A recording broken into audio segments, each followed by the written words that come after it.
O presidente Lula voltou a falar sobre Israel nesta semana. Em entrevista à Rede TV, Lula disse que não utilizou a palavra holocausto quando comparou os ataques de Israel na faixa de Gaza ao extermínio de judeus durante a Segunda Guerra Mundial.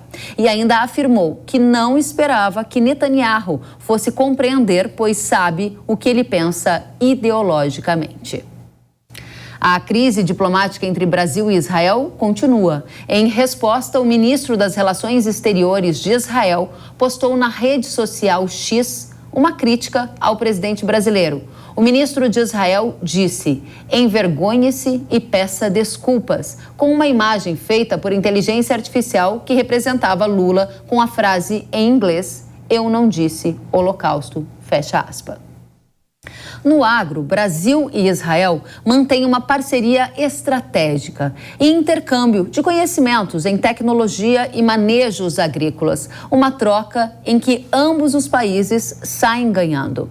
Enquanto o Brasil é abundante em água, Israel produz em pleno deserto. Daí as trocas sobre irrigação, uso da água, dessalinização e muito mais.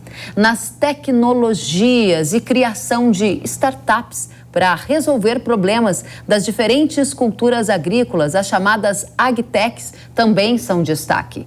Na pecuária, os ganhos de produtividade com conectividade e medição de dados para melhorar a performance dos animais. O que você viu na tela, para quem nos acompanha pela TV, são trechos da série de reportagem Conexão Israel, disponível no YouTube do Canal Rural, em que lá em 2018 eu vivi e vi de perto como o agro do Brasil e de Israel se conectam. O Canal Rural cedeu as imagens gentilmente para a Jovem Pan News e fica o convite para você ver de perto toda essa riqueza no intercâmbio entre as duas nações. Para completar as informações, a gente vai até Israel, saber mais dessa parceria estratégica para o agro. Conversamos com Beni Liu, que é brasileiro, mora em Israel, é mestre e doutor em engenharia agrícola, professor universitário e um grande conhecedor do agro. Beni, seja bem-vindo à Jovem Pan. Obrigado, Kelly, pelo convite. Mais uma vez, conversando com você, acho que é importante essa conexão Brasil e Israel, para que a gente mostre todas as tecnologias que ajude a desenvolver mais a agricultura no Brasil. Exatamente. Beni, você já está em Israel há alguns anos. O que você acredita que o agro do Brasil tem para aprender com Israel? São países bastante diferentes em tamanho, mas que se conectam na sua avaliação de que forma? Eu acredito que o brasileiro, a agricultura brasileira pode aprender com o agricultor israelense é o fato de que o agricultor israelense olha para a agricultura como uma indústria. Muito do Brasil ainda tendo... O amor é importante à terra, ao produto agrícola, mas o agricultor hoje em dia tem que ver tudo que acontece na agricultura, o campo, o que vai ser produzido como uma indústria. Então, ele tem que observar, produzir mais pelo menor custo para poder ter uma melhor renda. Realmente essa conexão que a gente está aqui tratando, Beni, é uma questão importante para a nossa audiência. Quais são os principais pontos de evolução de Israel nos últimos anos? Um dos grandes destaques é o manejo da água, não é? Exato. Para você ter uma ideia, a região norte de Israel, que é a que mais chove, ela se assemelha ao nordeste do Brasil. Então, a água aqui é muito escassa e é um dos principais problemas para a agricultura. Todos os sistemas de irrigação por gotejamento que são amplamente divulgados no Brasil, que vieram de Israel, eles foram desenvolvidos para melhorar a agricultura e para economizar água. Então, eles têm um lucro dobrado, porque ele economiza água por um lado e, por outro lado, ele melhora a produção agrícola, porque ele dá exatamente a quantidade de água na raiz, no ponto exato e quando a planta precisa. Essas tecnologias que Israel aprendeu a desenvolver em função da escassez de água hoje são amplamente utilizadas no mundo, né? O Israel é um país que lidera também várias das tecnologias de irrigação e mais ainda, a gente está vendo imagens um pouco dessa vivência que tive na série de reportagens e lembro, Beni, que fiquei muito impressionada com a inteligência como é feita a reutilização do esgoto em Israel. Conta pra gente por que isso é importante para o agro daí. É importante por diversas razões. Uma das razões é porque o esgoto tem que ser tratado. Como falta água em Israel, tratando o esgoto, a gente tem que encontrar uma finalidade para ele, porque o tratamento de esgoto custa. E alguém tem que pagar por esse tratamento. Se a gente conseguir dividir esse custo entre a população urbana e o agricultor, o país já está lucrando de uma certa maneira.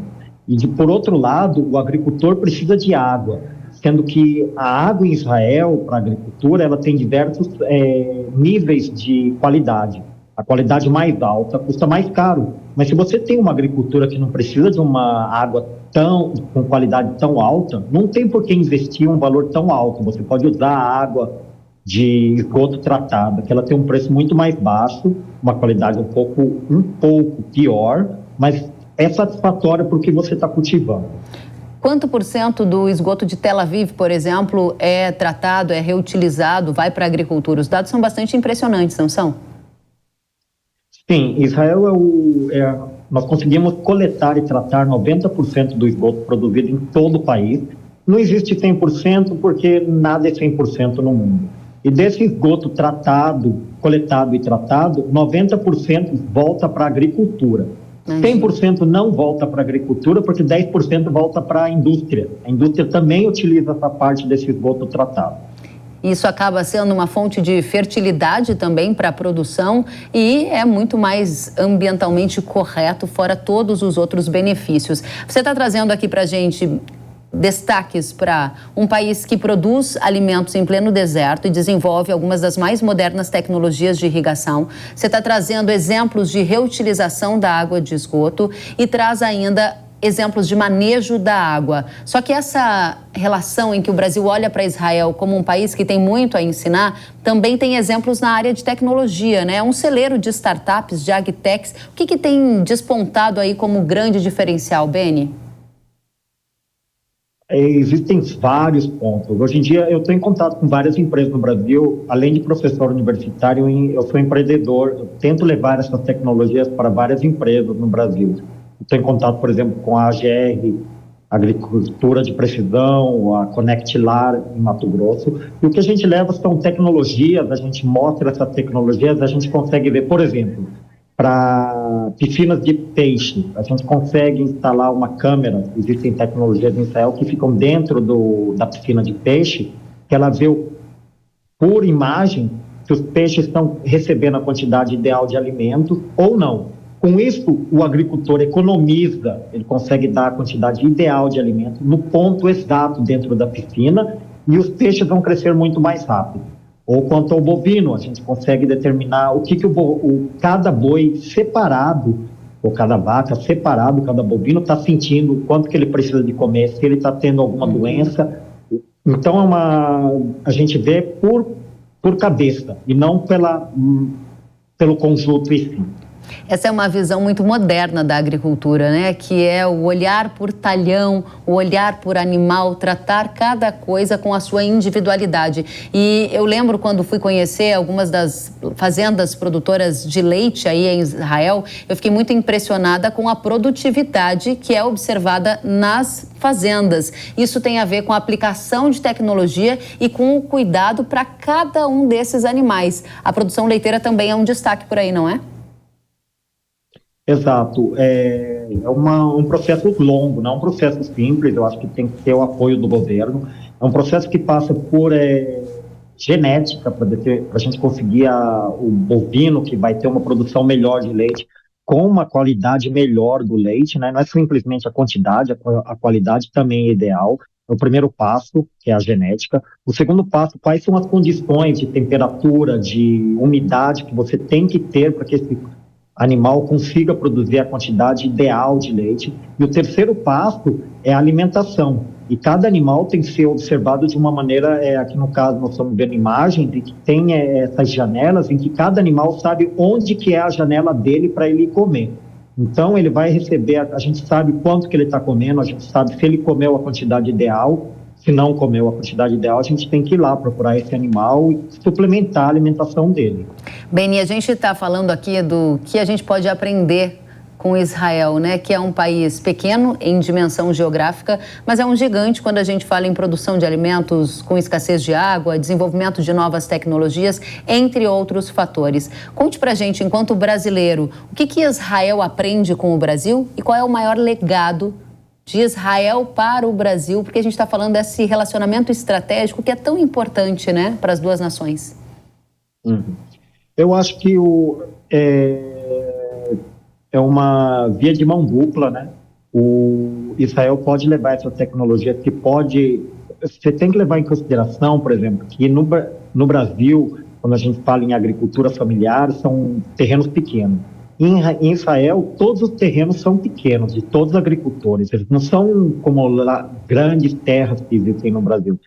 O que eu quero dizer com isso? Qualquer tecnologia pode ser implementada até em agricultura familiar. Não é porque é tecnologia, você tem que utilizar somente em grandes áreas. É o primeiro ponto, é o que Israel tem para fornecer, são essas tecnologias e que podem ser implementadas em qualquer tipo de agricultura. O que o Brasil tem para fornecer a Israel são os produtos agrícolas, porque a diversidade que existe no Brasil é muito grande. É um material genético bem abundante e que soluciona vários problemas que a gente nem imagina no mundo inteiro. Muitas vezes no Brasil são encontrados tipos de vegetais que têm algum tipo de DNA que pode ser melhor para a criação em climas quentes, em climas secos, ou menos suscetíveis a algum tipo de doença.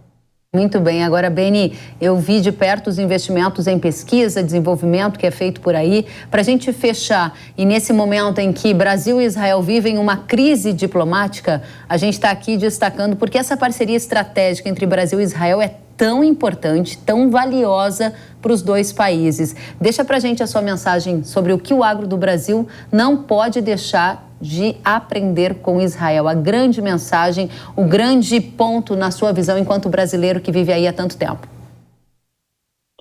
O que eu acredito é o seguinte: por um lado, o governo tem que investir em desenvolvimento de tecnologia, principalmente em pesquisa nas universidades.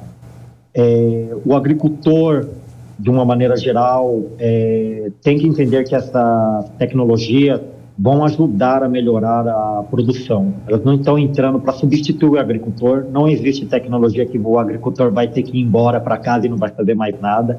Ninguém precisa se preocupar. Todo mundo vai ter sempre trabalho para fazer. Mas essas tecnologias vão ajudar a melhorar a qualidade de vida de todo mundo. Não só do agricultor, mas também nas cidades. Na verdade, é um ciclo isso. Eu vou falar num workshop em abril sobre tudo isso. O Reuso da Água, um ferramenta para a gestão hídrica. É um workshop que vai ter no Nordeste, vai ter em Curzon também, em que eu falo sobre isso, que é uma sinergia. O governo ajuda, o agricultor, as tecnologias são desenvolvidas, o agricultor melhora, e vendendo essa tecnologia do agricultor, produzindo mais, é mais dinheiro por impostos entrando para o país, que novamente investe em tecnologia, investe em pesquisa. Então é uma roda que vai estar sempre melhorando a vida de todo mundo de uma maneira geral. Muito bem. Beni Liu, mestre e doutor em engenharia agrícola, professor universitário brasileiro vivendo em Israel e conhecedor do agro. Muito obrigada por estar aqui destacando a importância dessa parceria estratégica entre Brasil e Israel para o agronegócio. Volte sempre, Beni. Obrigado, agradeço o convite. Até a próxima.